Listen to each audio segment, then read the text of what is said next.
For the education of the children in the Valparaiso area, a school was constructed and inaugurated with the Guatemalan army protecting the perimeter against guerrilla attacks. By this time, the Valparaiso community had also been established, each of the families living on their own land and in homes we helped them build. The foundation work shifted at that time to the Patricia area, where I helped the Ayuda organization working with members of a credit co-op they had organized. I began teaching them and their children the philosophy and principles of the good life and helped 35 of their children get into school. We also took charge of Ayuda's projects in Cunin. Soon, the Ayuda organization disappeared, and we kept alive the projects in Cunin for 10 years.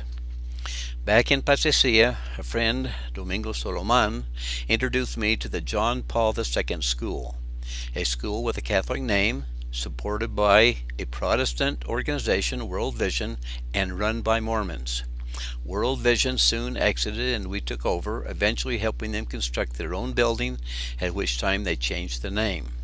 The school, with its 200 to 250 students, is unique in that all students learn in an environment with no religious or ethnic discrimination. Since 1982, this has been the main project of the foundation with astounding results. In 1983, we suffered a great loss with the passing of my father, and 3 years later, my mother. At Mom's funeral, $20,000 was raised for a special project in their honor in Guatemala. A school was built in the very poor rural village of Chuluc, 5 miles outside of Patricia. In 1987, the school was inaugurated with a bunch of Andersons present. Since then, the foundation has persisted in helping the school, paying the wage of one of the teachers, and helping in many other ways. By 1984, I was able to return to Valparaiso. We started a preschool to prepare the little ones for attending this public school and organize other community projects. We helped with more additions to the Valparaiso school and had many projects in the villages. Crises always ambush us from time to time. My Toyota pickup, you see here, was carjacked at gunpoint. The guerrilla war persisted and we had to be armed, forming civil defense patrols for the area. There was also the criminal element masquerading as guerrillas. Eventually there was one dangerous ambush, and then, later on, a furious fight with gangbangers on Guatemala's 6th Avenue. We won, by the way. In 1991, parents from the isolated Chula Cooperative Plantation again asked for our help. So we went to work helping them build and operate 2 schools. Over the years, 70 round trips were made to this isolated area with Foundation 4-wheel drive vehicles. By the end of 1993, circumstances sadly made necessary selling the Valparaiso plantation. We hauled a Mayan altar from there to our new 18-acre farm. In the entrance, I built the Museum of the Holy Man. This referred to a Pocumchi legend of a bearded white creator god who had visited them and taught them anciently. In addition to my own children, 2 more girls were added over the years. Aura was the first, given to me on Christmas Eve 1984, when 15 months old and dying. Here's the story of this beautiful daughter in pictures. Then in 1991, a mother in the Valparaiso area died giving birth, and I was given another baby to raise. I named her Mahana, who you see in this montage. The last image is of her graduating from Springville High School on May 24th, 2011. As a single parent, I legally adopted both of them in 1996. During those years, we continued with all our projects in the country, including additional help for our brothers and sisters in the Valparaiso community, including in near-death experience helping with their electric installation, and which opened up many possibilities for them. The Valparaiso school, of course, had grown more, and an additional building with 3 classrooms was constructed. Then in 2001, Chapina, another of the many dying we took in, saved and raised in the central house, gave birth to David. But it went badly, and she was expected to die in the hospital. She wanted me to have David.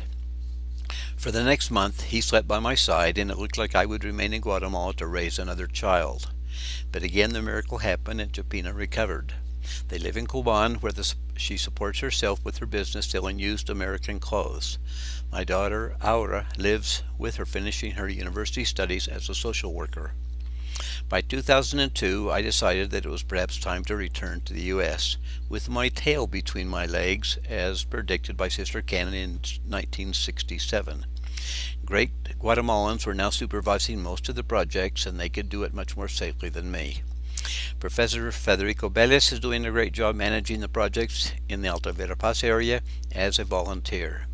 For example, just in the past year, he and the foundation helped the Valparaiso School become even a more amazing story by establishing there in the afternoon a junior high school with teenagers attending from 8 different villages that surround the area. We continue to help the Nakitop village, now with over 400 students. Do you remember the dirt forge school in the beginning? There were no girls. Many of the success stories and projects are attributable to Federico and his dedication. The schools in Patsisia and projects in the Central Highlands are supervised by Professor Humberto Chicay, another dedicated Guatemalan who we have worked with since 1982. We are doing our darndest, helping suffering children who have little or no hope turn into happy, healthy, educated, and successful Guatemalans like Moncho, who grew up in the Central House, who we see here today with his large family in front of their home in the Valparaiso community. Up on the hill above his home, overlooking the valley, is the LDS chapel where the new generation has taken charge. Recently, leaders asked me to help them understand their history and where they came from. So I put together a 43-page photographic history. They invited the community to a fireside where it was shown to them with a digital projector. They all send their greetings and thanks, now knowing that nearly every family in the community has a father, mother, or both, or grandparents who were saved in those first years, without which the community wouldn't exist. Do you recall my first employee, Manuel, at the poultry farm, who was a serious drunk who followed us to Valparaiso? Afterwards, he should have died in a brooder room when a propane gas explosion shot him out of the room like a cannonball, and he became seriously disfigured. Here he is today, 40 years later, with his wife Julia, as the patriarch of the Coban LDS stake. Remember the dirty little boy named Lake, who with his brother were turned over to the Central House to keep him alive? Here he is, receiving his degree as a certified public accountant, and that's just one of many such stories, one being the miracle baby Elvira we see here with her first child. We could tell you similar stories from Patsisia with poor children who we helped get an education, becoming doctors, lawyers, hundreds becoming policemen, health workers, teachers, 8 becoming Catholic priests, one today a special envoy at the Vatican, and others becoming missionaries like Daniel Choc, the first caciquel for the LDS Church, and so far 1 bishop and 1 mayor.